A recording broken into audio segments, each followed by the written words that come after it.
சொல்லலாமா?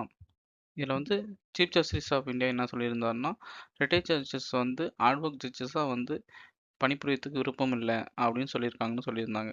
இது வந்து யுபிஎஸ்சி சிலபஸ்னா ஜிஎஸ்2ல பாலிட்டி அண்ட் கவர்னன்ஸ் கூட, டிஎன்பிஎஸ்சில பேப்பர் 2ல ஜிஎஸ்1 இந்தியன் கான்ஸ்டிடியூஷன், பேப்பர் 3 ஜிஎஸ்2ல கவர்னன்ஸ் இஷ்யூஸ் கூட லிங்க் பண்ணலாம்.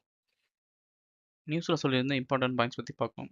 சீஃப் ஜஸ்டிஸ் ஆஃப் இந்தியா அவர் என்ன சொன்னார்னா, ஏற்கனவே டிஸ்கஸ் பண்ண மாரி, ரிட்டயர்ட் ஆன ஜட்ஜஸ் வந்து ஹார்ட் ஒர்க் ஜட்ஜஸாக பர்ஃபார்ம் பண்ண விரும்பல. ஏன்னா வந்து அவங்க ஜூனியர் கூட வந்து ஒரே பெஞ்சில் வந்து உட்காந்து தீர்ப்பு சொல்கிறதுக்கு விருப்பம் இல்லை அப்படின்ற மாதிரி சொல்லியிருந்தாங்க.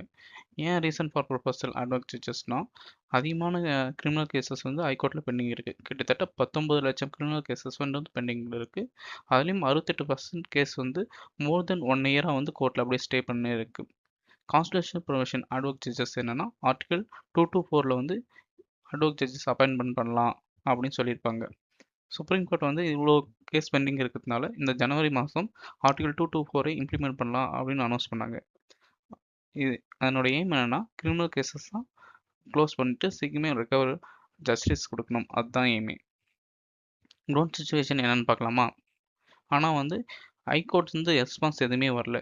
எந்த ஒரு ஹைகோர்ட்டுமே வந்து மோஸ்ட்டாக அட்வொகேட் ஜட்ஜஸ் இவ்வளோ பேர் அப்ளை பண்ணியிருக்காங்க அப்படின்றத வந்து ரிப்போர்ட்டை சப்மிட் பண்ணல. ஜுடிஷியல் கன்சர்ன்ஸ் என்னென்னா ஏற்கனவே டிஸ்கஸ் பண்ணதான். ஜூனியர் கூட போய் நாம் இது மாதிரி வந்து சிட் பண்ணி வந்து ஒரு டிவிஷன் பெஞ்சில் உட்காருது அப்படின்னு ரிட்டையர்ட் ஹைகோர்ட் ஜட்ஜஸ் ஃபீல் பண்ணுறாங்க. ஹைகோர்ட்ஸ் வந்து எந்த கோர்ட்டில் வந்து அதிகமான கிரிமினல் கேஸ் பெண்டிங்ஸ் இருக்குன்னா அலகாபாத், பஞ்சாப் அண்ட் ஹரியானா அண்ட் லாஸ்ட்டாக வந்து பட்னா ஹைகோர்ட்டில் இருக்குது.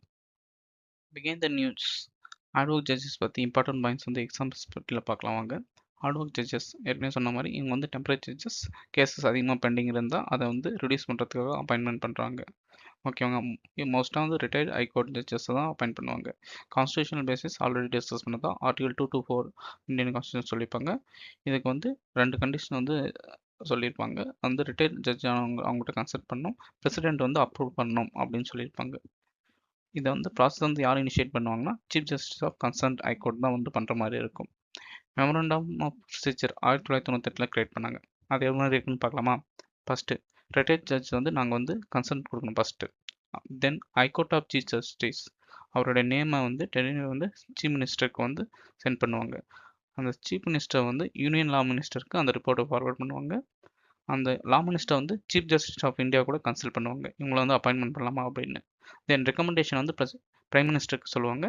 பிரைம் மினிஸ்டர் அட்வைஸ் பண்ணி பிரசிடென்ட்டுக்கு வந்து அப்ரூவ் பண்ணுவாங்க. தென் வந்து அப்பாயின்மெண்ட் ப்ராசஸ் நடக்கும்.